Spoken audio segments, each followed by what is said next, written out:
Hey, this is Kamori, and today I'm going to be making a little DIY project inspired by the upcoming Disney Beauty and the Beast movie, and mainly inspired by this beautiful fabric that I got at my local Joann's. It is a printed cotton, and it's a stained glass version of the Beauty and the Beast story. So the pattern I'm going to be using is Simplicity 1418, and let's get started.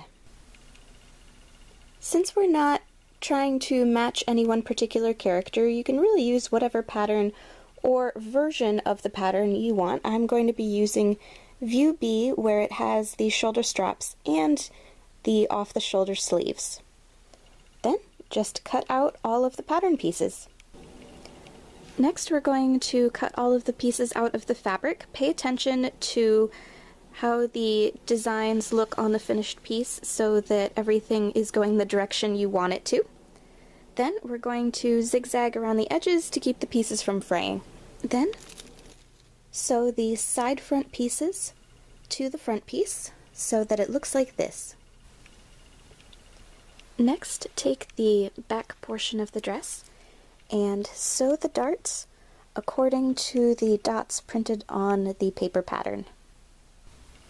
To make the straps of the dress, putting right sides together, fold the strap in half and sew it together along the side, leaving the ends open. Turn the shoulder straps right side out, then you're going to press them flat and sew them to the front of the bodice, and the location where they go is printed on the patterns, so you just line them up and sew them in place.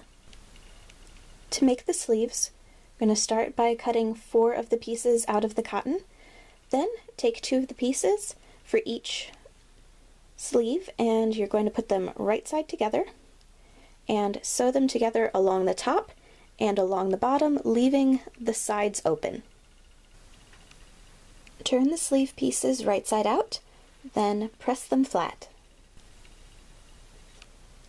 Now we're going to take the casing pieces and, putting right sides together, fold them in half and sew them together along the side, leaving the ends open. Turn the casing piece right side out. Then you're going to use the elastic guide to cut 2 pieces of elastic. Thread the elastic through the openings of the casing and sew it onto either side to secure it. Pin and sew the casing pieces to the inside of the sleeves. Then we're going to take the front of the bodice and sew the sleeves onto the front.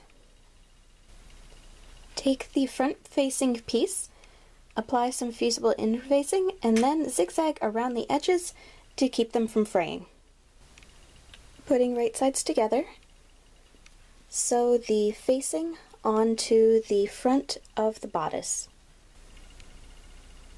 Repeat the process to create the back of the bodice.